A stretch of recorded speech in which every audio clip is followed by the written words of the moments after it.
শুদ্ধ ভক্তের দর্শন করলে কি হয়? বলছেন, যদি কখনো শুদ্ধ বৈষ্ণবের দর্শন পাও, তাহলে তোমার শুধু একটা দুটো পাপের বিনাশ হবে না, তোমার শুধু পাপ বিনাশ হবে না, তোমার মহাপাপ, তাও মহাপাপ শুধু বিনাশ হবে না, তোমার সেই মুহূর্তেই তোমার শত লক্ষ পাপ দগ্ধ হয়ে যাবে, ভস্মীভূত হয়ে যাবে তার দর্শন মাত্রেই। এমন মহিমা একজন শুদ্ধ সাধুর। আপনাদের দর্শনেই তো আমি পবিত্র হচ্ছি, আপনাদেরকে কি বলবো আমি? আমার তো কিছুই জানা নেই, আমার তো কোনো জ্ঞান নেই, সব আপনারাই বলাচ্ছেন, শ্রী গুরু মহারাজই বলাচ্ছেন। না হলে মাদৃশ অযোগ্য শিরোমণির পক্ষে একটা কথাও উচ্চারণ সম্ভব নয়।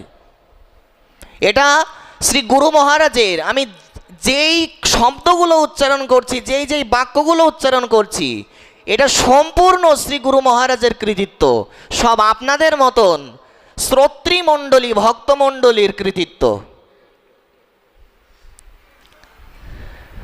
আমি এই বিষয়টা মন থেকে আমি সরাতে পারছি না যে আমি কোথায় আসলাম, আমি কোন অঞ্চলে আসলাম যেখানে এত দীর্ঘদিন ব্যাপী ভাগবত হয়।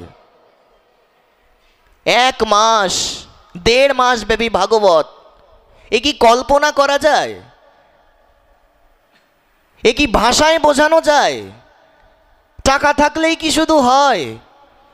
কত বড় মন প্রয়োজন!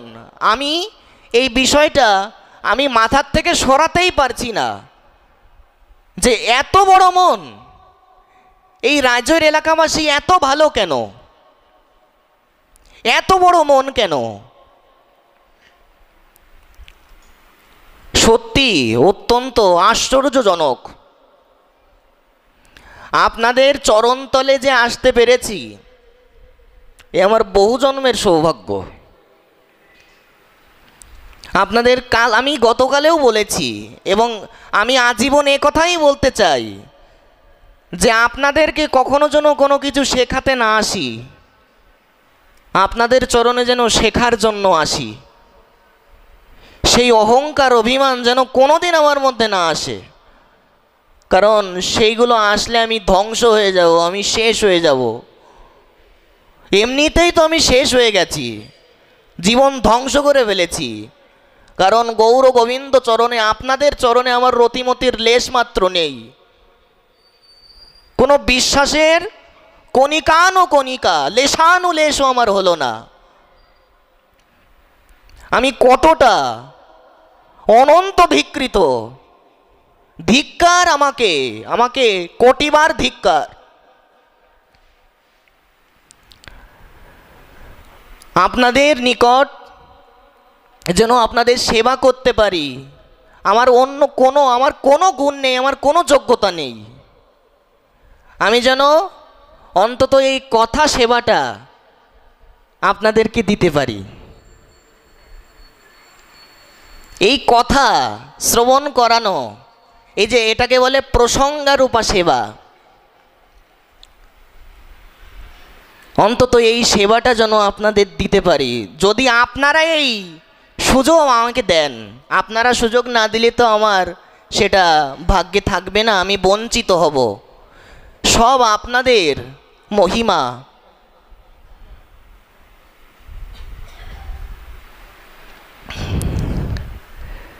এবং আরও একটা বিষয় একটু মনে পড়ল, এই বিষয়টা না বলা একটা, আমার নিজেকে খুব ছোট মনে হবে, আমার নিজের কাছে খুব কষ্ট লাগবে যদি আমি এটা না বলি।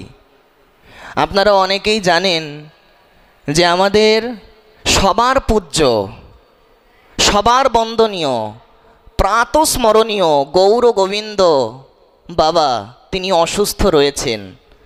সবার নিকট আমি করজোড়ে হাত জোর করে প্রার্থনা করছি, বাবা যদিও নিষেধ করে দিয়েছেন, সোশ্যাল মিডিয়াতে অনেকে পোস্টও পেয়েছেন, বাবা কতটা মহৎ যে তার জন্য যেন কেউ প্রার্থনা পর্যন্ত না করে বাবা নিষেধ করে দিয়েছে যে কেউ যেন আমার জন্য প্রার্থনা করে তোমাদের সময় নষ্ট করবে না। যতটুকু সময় আমার জন্য তুমি প্রার্থনা করবে ওইটুক সময় তুমি নাম জপ করো। বাবা এটা কত উন্নত স্তরের কথা আমরা কল্পনা করতে পারি। বাবা যদিও নিষেধ করেছেন কিন্তু ভক্তদের কি মন মানে? আমরা কি তার জন্য প্রার্থনা না করে থাকতে পারবো কি? আসুন আমরা সবাই হাত উঁচু করে বাবার দ্রুত সুস্থতার জন্য 3 বার হরিনাম উচ্চারণ করি। হরে কৃষ্ণ কৃষ্ণ কৃষ্ণ হরে হরে, হরে রাম রাম রাম হরে হরে, হরে কৃষ্ণ কৃষ্ণ কৃষ্ণ হরে হরে, হরে রাম রাম রাম হরে হরে, হরে কৃষ্ণ কৃষ্ণ কৃষ্ণ হরে হরে, হরে রাম রাম রাম হরে হরে।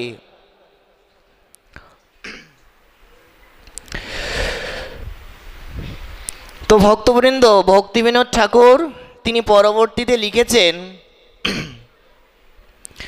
পড়িতে পড়িতে ভরসা বাড়িল, জ্ঞানে গতি হবে মানি, সে আশা বিফল, সে জ্ঞান দুর্বল, সে জ্ঞান অজ্ঞান জানি। এখানে ভক্তিবিনোদ ঠাকুর লিখেছেন যে আমরা যেমন স্কুল কলেজে পড়াশোনা করি, পড়তে পড়তে আমাদের একটা ভরসা হয় এবং জ্ঞানের দ্বারা একটা গতি হবে, চাকরি বাকরি করে হয়তো ব্যবসা বাণিজ্য করব, একটা ভালো চাকরি পাবো, এরকম একটা আমাদের জ্ঞান হয়। কিন্তু বলছেন সে আশা বিফল, সে জ্ঞান দুর্বল। এই যে আমরা স্কুল কলেজ থেকে যে জ্ঞান বিদ্যাগুলো পাই, বলছেন এই জ্ঞানটা অত্যন্ত দুর্বল। কেন? কারণ স্কুল কলেজ থেকে প্রাপ্ত জ্ঞান, স্কুল কলেজে কি আমাদের ভক্তি শেখায়? শেখায় কি? স্কুল কলেজে পাঠ্য বই হিসেবে ভাগবত আছে কি? যদি স্কুল কলেজে পাঠ্যপুস্তক হিসেবে গীতা থাকতো, ভাগবত থাকতো, তাহলে তো কথাই নেই। সেটা তো অত্যন্ত আনন্দের বিষয়, কিন্তু সেটা তো সৌভাগ্যের হতো। কিন্তু স্কুল কলেজে তো গীতা ভাগবত পড়ানো হয় না। আর বলছেন স্কুল কলেজ থেকে যেই জ্ঞান বিদ্যা আমরা লাভ করি, সেই বিদ্যা অর্জন করে হয়তো চাকরি বাকরি পাওয়া যাবে, কিন্তু চাকরি বাকরি পাওয়ার পরে আমি যদি আমার হয়তো পড়ালেখা শেষ করলাম, আমার পড়াশোনা শেষ, কমপ্লিট, চাকরি বাকরিও করছি, কিন্তু জীবনে কিন্তু কোনো ভক্তির কোনো আচরণ করছি না, মৃত্যুর পরে কিন্তু আমার নিশ্চিত নরকগতি হবে। বলে কেন? এই যে এত কষ্ট করে পড়ালেখা করলাম, এই যে চাকরি বাকরি করলাম, কিন্তু আমি তো আমার জীবনে ভক্তিকে প্রাধান্য দিলাম না, আমি তো জীবনে মহাপ্রভুর সেবা করলাম না, গোবিন্দের সেবা করলাম না, রাধারানীর নাম করলাম না, এজন্য আমার যে অধোগতি হয়ে যাবে। অবশ্যই, তবে এ কথা দ্বারা কেউ অপব্যাখ্যা করবেন না দয়া করে, যে স্কুল কলেজের বিদ্যাকে এখানে ছোট করা হচ্ছে না। স্কুল কলেজের যে বিদ্যা সেটা হচ্ছে অবিদ্যা, আর আমাদের যে শাস্ত্র গ্রন্থে যেটা লেখা আছে সেটা হচ্ছে পরাবিদ্যা। পরাবিদ্যা দিয়ে আমাদের মৃত্যুর পরে সদ্গতি লাভ হয়। যদি আমরা যত বেশি আমরা শাস্ত্রানুশীলন করতে পারবো, যত বেশি আমরা সাধুসঙ্গ করতে পারবো, আমাদের গতি তত উন্নত হবে। এজন্য সদ্গতি লাভ করতে গেলে, মৃত্যুর পরে পরম গতি লাভ করতে গেলে শাস্ত্রানুশীলন করতে হবে, সাধুমুখে শাস্ত্র শুনতে হবে। এই বিষয়টাই পদ্মপুরাণে লেখা হয়েছে। পদ্মপুরাণে লেখা আছে যে এই কলিযুগের মানুষ এরা তো অল্প আয়ু, অল্প বয়সে মারা যাবে। এই যে দেখুন ছোট ছোট বাচ্চারা ঝলসে গেল আগুনে। এই কলিযুগের মানুষ অল্পায়ু হবে, কলহ প্রিয় হবে, মানে গন্ডগোল প্রিয় হবে। এরা গন্ডগোল করতে খুব ভালোবাসবে, কথায় কথায় রেগে যাবে। এটা হচ্ছে কলিযুগের মানুষের বৈশিষ্ট্য। তো দেখুন, এই যে কলহপ্রিয়, এই যে অল্পায়ু, আমাদের হাতে তো কারোর বেশি সময় নেই। পরীক্ষিত মহারাজ তো জানতে পেরেছিলেন যে তার হাতে মাত্র 7 দিন সময় আছে, কিন্তু আমরা তো 7 সেকেন্ডেরও খবর রাখতে পারছি না। তিনি তো জানতে পেরেছিলেন যে হাতে এখনও 7 দিন সময় আছে, কিন্তু 7 সেকেন্ড কেন, 1 সেকেন্ড, 1 মিলি সেকেন্ড, 1 ন্যানো সেকেন্ড, 1 মাইক্রো সেকেন্ডের খবরও আমরা জানি না।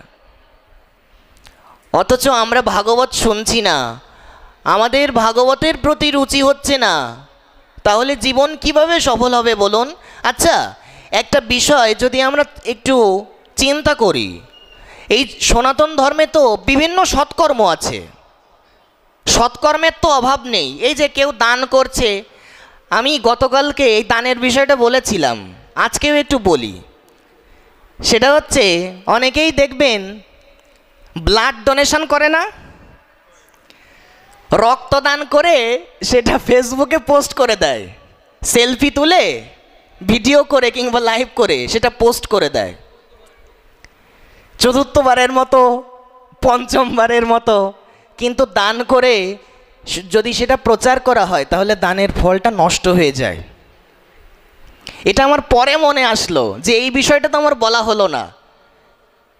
এরকম কোনো কিছু বললে সেটা যদি জাগতিক কোনো দৃষ্টান্ত দিয়ে বোঝানো হয় তাহলে মানুষ সেটা সহজে বোঝে। এজন্য পরে আমার মাথায় এটা আসলো যে অনেকেই রক্তদান করে উপরে ক্যাপশনে লিখে দেয়, এটা চতুর্থবারের মতো, এটা পঞ্চমবারের মতো, এটা ষষ্ঠবারের মতো। তবে এখানে কেউ কেউ মন্তব্য করতে পারেন, কেউ কেউ মনে করেন যে এটা দেখলে তো অনেকে উৎসাহিত হবে যে আমি ব্লাড ডোনেট করছি, আপনিও করুন না। কিন্তু এটা তো আমাদের মনের একটা চিন্তা, কিন্তু শাস্ত্র তো আমাদের বলে দিয়েছেন যে কখনো কোনো কিছু, সেটা রক্ত হোক, বস্ত্র হোক, অন্ন হোক, টাকা হোক, যাই হোক না কেন, দান করে কখনো প্রচার করবে না, তাহলে দানের ফল নষ্ট হয়ে যাবে।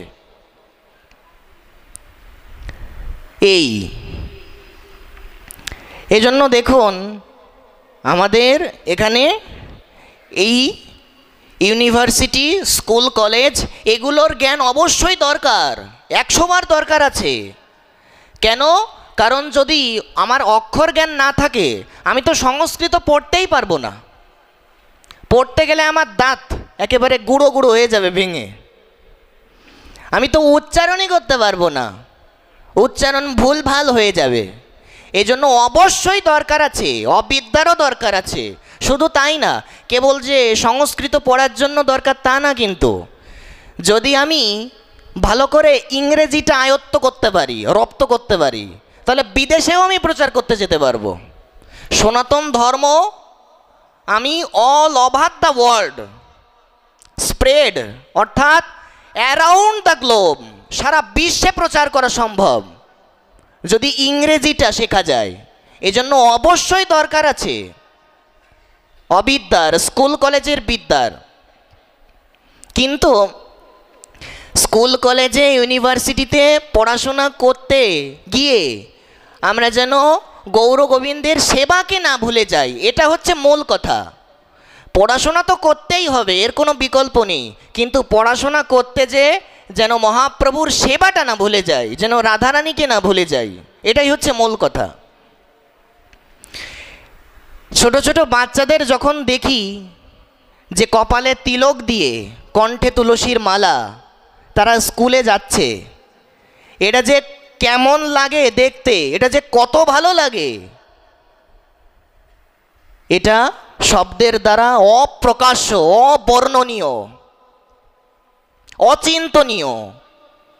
এটা যে কতটা আনন্দের, এবং সেই বাচ্চাগুলোকে নিয়ে গর্ব করতে হয় আমাদের।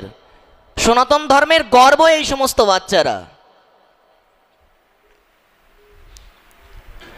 যাদের ললাটে তিলক থাকে।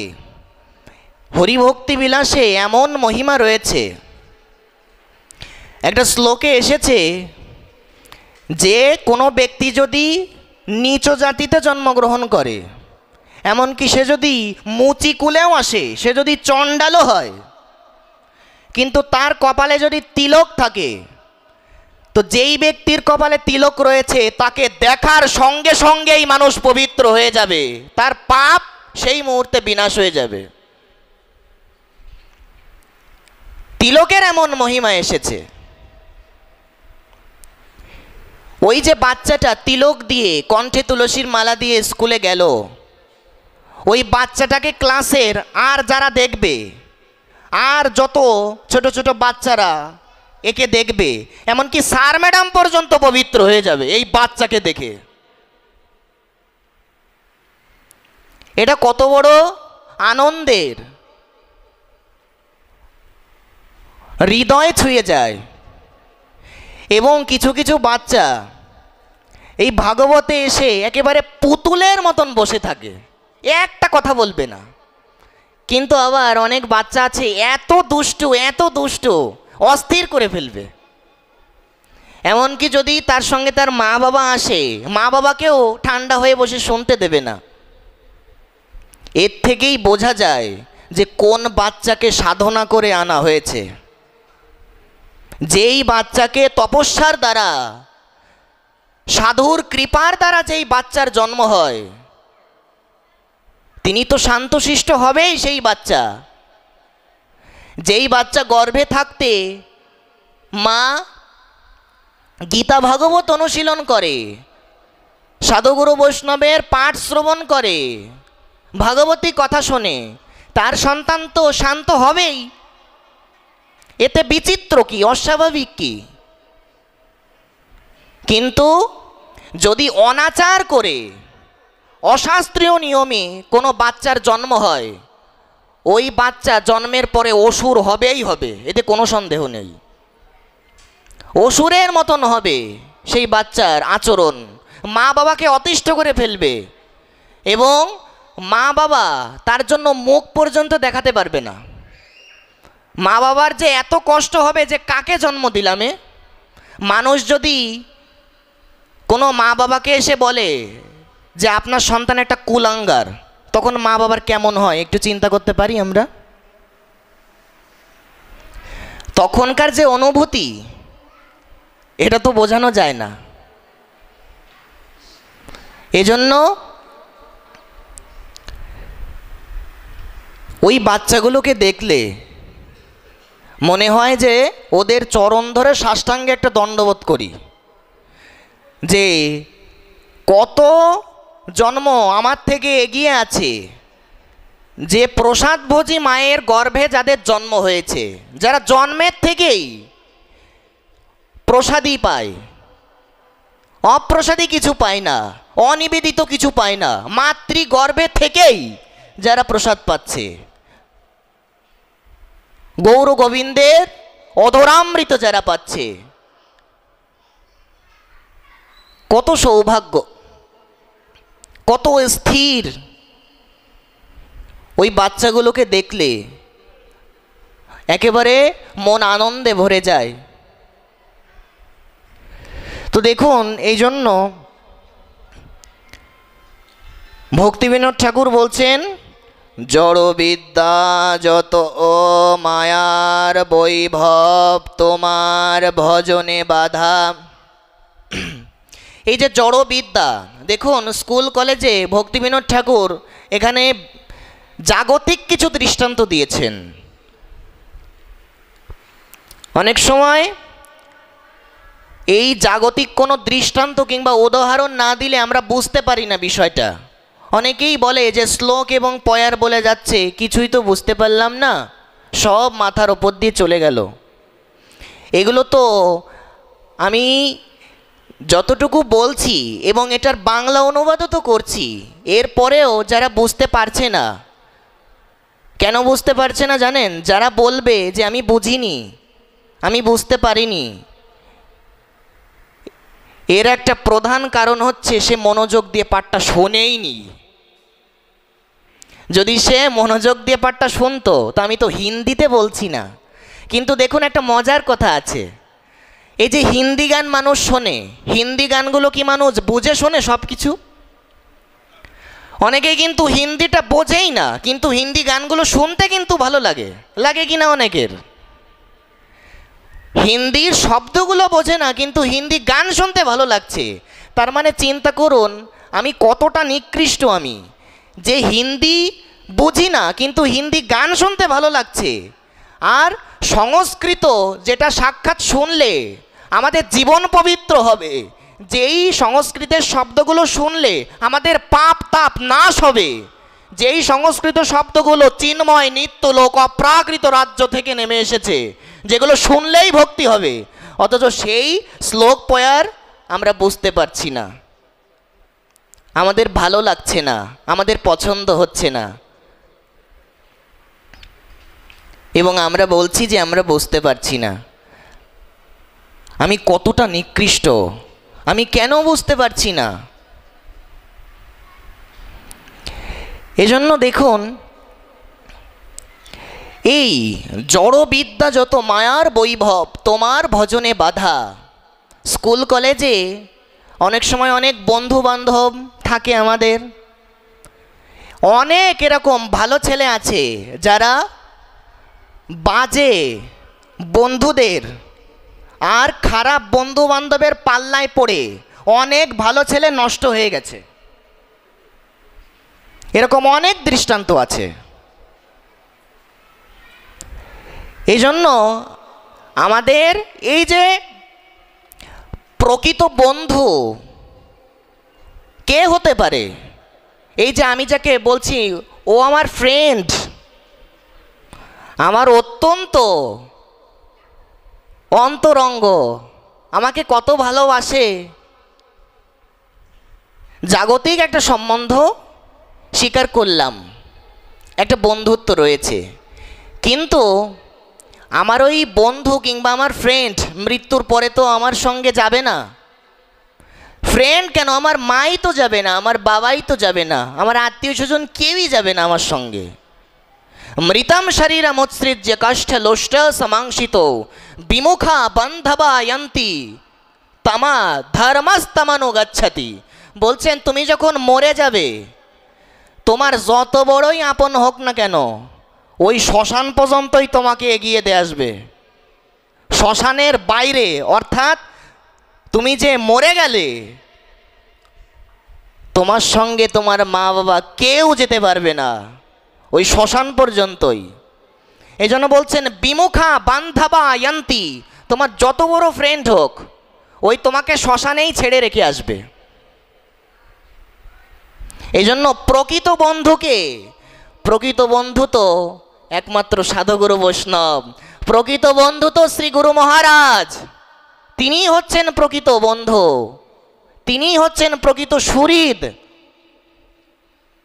প্রকৃত বন্ধু তো সেই যে আমাকে ভক্তির উপদেশ দেবে, যে আমাকে শাস্ত্রের কথা শোনাবে, যে আমাকে ভাগবতের কথা শোনাবে, যে আমাকে সৎসঙ্গের কথা বলবে, যে আমাকে ভক্তির পথে উৎসাহ দেবে, সেই হচ্ছে প্রকৃত বন্ধু, সেই হচ্ছে প্রকৃত মা বাবা। এবং এরাই হচ্ছে মা বাবার সার্থক দৃষ্টান্ত। এই দেখুন অনেক সময় কি হয়, একটা ভালো ছেলে কোনোদিন নেশা করে না, তার একটা বন্ধু বলছে কি, বন্ধু মানে তার হাতে সিগারেট, ওই ভালো ছেলেকে বলছে বন্ধু কিচ্ছু হবে না তোর, এক টান দে, মাত্র এক টান। ওই যে এক টান দিল, ওই এক টানেই জীবন শেষ। অনেকের ওই এক টান দিয়েই নেশা হয়ে যাচ্ছে। কত বন্ধু বান্ধবের পাল্লায় পড়ে কত ভালো ছেলে যে নষ্ট হয়ে গেল। আর নেশাদ্রব্য সঙ্গে রাখে, সুযোগ পেলেই সেগুলো নিজেও যেমন খাবে, নিজের বন্ধুকেও নষ্ট করার চেষ্টা করবে। এই জন্য সবসময় অন্তত ভক্তও যদি না হয়, অন্তত যেন সে সৎ হয়, সেই প্রকার সৎ যে তার সঙ্গেই বন্ধুত্ব স্থাপন করা উচিত, নাহলে জীবন একেবারে ধ্বংস হয়ে যাবে, আমার জীবনের সম্পূর্ণ 12টা বেজে যাবে। এই জন্য শাস্ত্র একথা আমাদের জানিয়েছেন যে পাপী ব্যক্তি যারা যারা অসৎ, তাদের সংস্পর্শেও কখনো যাবে না। কেন বলুন তো? কারণ পাপী ব্যক্তির এমন একটা ক্ষমতা রয়েছে, ওই পাপীর সংসর্গ করলে, পাপীর সঙ্গ করলে ওই পাপটা আমার মধ্যেও সংক্রমিত হবে। এই জন্য কখনো যারা পাপী, যারা অনাচারী, তাদের সংসর্গ করতে নেই, তাদেরকে পঞ্চম পাপী বলা হয়েছে। তেষাম পাপীনাম পঞ্চমঃ তৎসংসর্গীনাম চ পঞ্চমঃ। এই জন্য জড় বিদ্যা যত মায়ার বৈভব, তোমার ভজনে বাধা।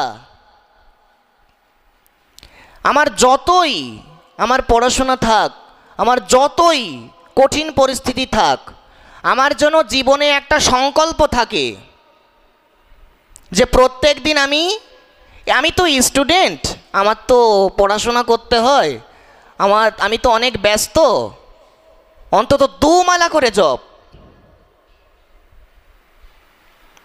এরকম জীবনে যদি সংকল্প না থাকে, আমাদের আচার্য জানিয়েছেন যদি ভক্তি লাভ করতে হয় তাহলে নিয়ম করে ভজন করতে হবে, না হলে কিন্তু ভক্তি দাঁড়াবে না। নিয়ম করে ভজন করা মানে আজকে আমি 8 মালা জপ করলাম, কালকের দিন 4 মালা করলাম, তাহলে কি মিলল? তাহলে কি করতে হবে? আজকে যদি 8 মালা জপ করি, কালকেও 8 মালা জপ করতে হবে। মালার সংখ্যা কমাতে নেই, চেষ্টা করতে হয় বাড়ানোর। যদি আজকে আমি 2 মালা করি, আর যদি আমার পক্ষে সম্ভব না হয় তো আমি 2 মালা করে কিছুদিন করতে থাকি, তারপরে যদি আমার সময় থাকে, আর আমার এই জন্যেই তো এটা হচ্ছে আমাদের 3 নাম্বার হাত, এই অজুহাত। কিন্তু ভজনে কোনো অজুহাতের জায়গা নেই, এটা বারবার বলতে হয়। আমরা যারা সংসারী, আমি তো বদ্ধ একটা সংসারী বিষয়াবিষ্ট মূর্খাতি মূর্খ বদ্ধন্মাদ, আমার মতন সংসারী এত অজুহাত দেবে, অজুহাতের কোনো শেষ নেই। আমার এই করতে হয়, আমার সেই করতে হয়, আমার পড়াশোনা করতে হয়, অমুক তমুক 7-17 এরকম আমার অজুহাতের কোনো শেষ নেই। কিন্তু আমার যদি এখনই মৃত্যু হয়, আমি কি উত্তর দেব গোবিন্দকে? যে তোমাকে যে 50 বছর আয়ু দিয়ে পাঠালাম, কয় মিনিট আমাকে দিয়েছো বলো তো? কয় মিনিট দিয়েছো আমার জন্য? কতটুকু সাধুসঙ্গ করেছো? কতটুকু ভাগবত শুনেছো? যদি গোবিন্দ আমাকে প্রশ্ন করে, কি উত্তর দেব? এই উত্তর দেব নাকি যে আমি পড়াশোনা করতে যে সময় পাইনি? এই উত্তর দিলে তখন কাজ হবে তো? যে গোবিন্দ আমি তো স্টুডেন্ট ছিলাম, আমি সুযোগ পাইনি, এই উত্তর দিলে কিন্তু কাজ হবে না তখন। এই জন্য আমাদের কারোর হাতে না সময় নেই, কিন্তু আমরা যদি এই ঢাকা উত্তরার ঘটনার থেকে যদি আমরা সাবধান না হতে পারি, আমাদের কিন্তু সামনে অত্যন্ত ভয়ানক পরিণাম অবস্থান করছে, অত্যন্ত ভয়ঙ্কর পরিণতি অপেক্ষা করছে কিন্তু আমাদের জন্য। যদি আমরা এই ঘটনার পরেও যদি আমরা সাবধান না হই, যদি সতর্ক না হই, এগুলো তো জীবনের একটা বড় শিক্ষা। এই যে যেই দুর্ঘটনাগুলো ঘটছে, এগুলো থেকে যদি আমরা সতর্ক না হতে পারি, তাহলে পরিণাম তো ভালো হবে না। এজন্য সেই ব্যক্তি জীবনে উন্নতি করতে পারে যে জীবনের প্রত্যেকটা ঘটনা থেকে নতুন নতুন শিক্ষা লাভ করে সেটা নিজের জীবনে প্রয়োগ করে। এজন্য আমাদের সবসময় যেন হৃদয়ে ওই ভয়টা কাজ করে যে এরপরে আমার পালা না তো। এই যে এতগুলো বাচ্চা ঝলসে গেল, একটা বিষয় আপনাদের বলি। এক শুক্রবারে আমার স্যার যিনি আমাকে পড়াতেন, তিনি পরলোক গমন করলেন। তার পরের শুক্রবার আমার এক গুরু বোন, তিনিও নিত্যলোকে গমন করলেন, রাধারানীর সেবায় গমন করলেন। এই যে শুক্রবার আসলেই মনে হচ্ছে একটা দুটো মৃত্যুর খবর, শুধু বারের বিষয় না, মানে মৃত্যুর যেন একটা ঢল নেমেছে, যেন মৃত্যুর স্রোত বয়ে যাচ্ছে। কি পরিমাণে যে মৃত্যু হচ্ছে, আমরা যদি অনলাইনে সার্চ করি যে আজকে শুধু বাংলাদেশে না সারা বিশ্বে টোটাল মৃত্যুর সংখ্যাটা কত, এটা গুগল আপনাকে বলে দেবে। আমরা অবাক হয়ে যাব, আমরা হয়তো বুঝতে পারছি না, আমরা হেসে খেলে আমাদের দিনটা কাটিয়ে দিচ্ছি। কিন্তু কত ব্যক্তি, যে আমি এই যে এখন পাঠ হচ্ছে এখানে, এখন যে কথা বলছি, এর মধ্যেও যে কত ব্যক্তি মরে গেছে, আমার এই কথা যে এখন চলছে এর মধ্যেও অনেকে মরে যাচ্ছে এবং মরেওছে। কারণ নিত্য গুগল এটা আপডেট করছে মৃত্যুর সংখ্যাটা, কতজন জন্মগ্রহণ করছে, কতজন মৃত্যুবরণ করছে, এটা সার্চ করলেই পাওয়া যায়। এই জন্য আমাদের কারোর হাতে কিন্তু একদম সময় নেই। আমরা যে সংসারে একেবারে ডুবে গেলাম, আমি যে সংসারের জন্য পাগল হয়ে গেলাম, আমি যে স্ত্রীর প্রতি আসক্ত হয়ে, পুত্র কন্যা পরিবারের জন্য পাগল হয়ে আমি যে নিজেকে ধ্বংস করে ফেলছি, আমি যে গৌর গোবিন্দের সেবা করতে পারছি না, আমি যে আমার পরিবারের জন্য আমি যে সেবারই সুযোগ পাচ্ছি না, আমি কোন নরকে আছি? আমার এত দুর্দশা কেন? আমার এই কোন দুর্দশা আমার? হে ষড়ভুজ মহাপ্রভু, এই দুরবস্থা থেকে আমাদের সকলকে তুমি রক্ষা করো।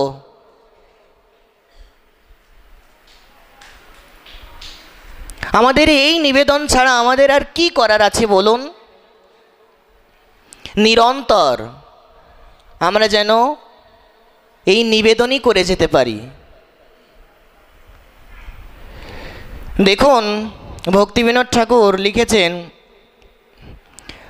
মোহ জনমিয়ান অনিত্য সংসারে জীবকে করয়ে গাধা।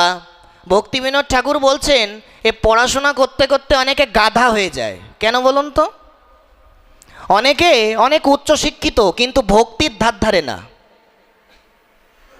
নাস্তিক প্রকৃতির হয়, উচ্চশিক্ষিত কিন্তু নাস্তিক, মানে ভক্তি মানে না, কোনো ভগবান টগবান কিচ্ছু মানে না। তারা বলে, আরে এইসব কিছু আছে নাকি, যা চোখে দেখা যায় না তার কোনো অস্তিত্ব আছে? কিন্তু এই জন্যই ভক্তিবিনোদ ঠাকুর বলছেন এরা মস্ত বড় গাধা। কেন? কারণ এরা অনেক বড় বড় ডিগ্রি লাভ করেছে, এরা উচ্চশিক্ষিত, কিন্তু এই সামান্য কমন সেন্সটুকু এদের নেই যে এই যে আমি শ্বাস প্রশ্বাস নিচ্ছি, এই অক্সিজেন কি চোখে দেখা যায়? যায় কি এটা চোখে দেখা? তাহলে এটা অক্সিজেন যদি চোখে না দেখা যায়, তাহলে কি অক্সিজেনের অস্তিত্ব নেই? আছে কি না ভক্তগণ? এই জন্য সব কিছু যে চোখে দেখা না গেলে তার অস্তিত্ব থাকবে না এমন কোনো কথা নেই।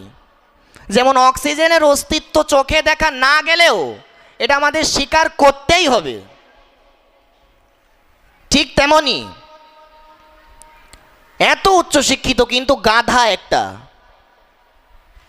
এই ঈশ্বর তত্ত্ব মানে না। এজন্য বলছে, এবং তারা সংসারকেই জীবনের সর্বস্ব করে নেয়, স্ত্রী পুত্রই তাদের কাছে এক নাম্বার। আমরা কি করেছি জানেন? আমাদের জীবনে এত দুঃখ কেন? আমরা দুঃখটা পাই কেন? দুঃখর কারণটা কি? ভাগবত তো আমাদের এগুলো স্পষ্টভাবে বোঝাচ্ছেন, আমাদের তো এগুলোই শুনতে হবে। এগুলো না বুঝলে আমরা কি এগোবো? আমাদের দুঃখের কারণটা কি? যেমন আপনি একটা সংখ্যা লিখলেন, সংখ্যাটা যদি প্রথমে আপনি 1 বসান, 1-এর পরে যতগুলো শূন্য দেবেন মানটা বাড়বে কি না? একটু কথা বলুন ভক্তগণ। কিন্তু আপনি যদি প্রথমে 1 না দিয়ে যদি আগে শূন্যগুলো বসান, তাহলে মান বাড়বে তো? এই কথার তাৎপর্য হচ্ছে এই, আমরা ভগবানকে 1 নম্বরে বসাতে পারিনি, আমরা স্ত্রীকে 1 নম্বরে বসাচ্ছি, পুত্রকে, পরিবারকে, অর্থকে, ধন সম্পত্তিকে আমরা 1 নম্বরে বসাচ্ছি। আর 1 নাম্বার তো এগুলো না, এগুলো সব জিরো। যতদিন না পর্যন্ত স্ত্রী, কন্যা, পুত্র, পরিবার, আত্মীয় স্বজন এদের সবার আগে 1 নম্বরে যতদিন না পর্যন্ত রাধা মাধবকে না বসাতে পারবো, ততদিন সাক্ষাৎ ব্রহ্মাও আমাদের দুঃখ নিবারণ করতে পারবে না। ব্রহ্মা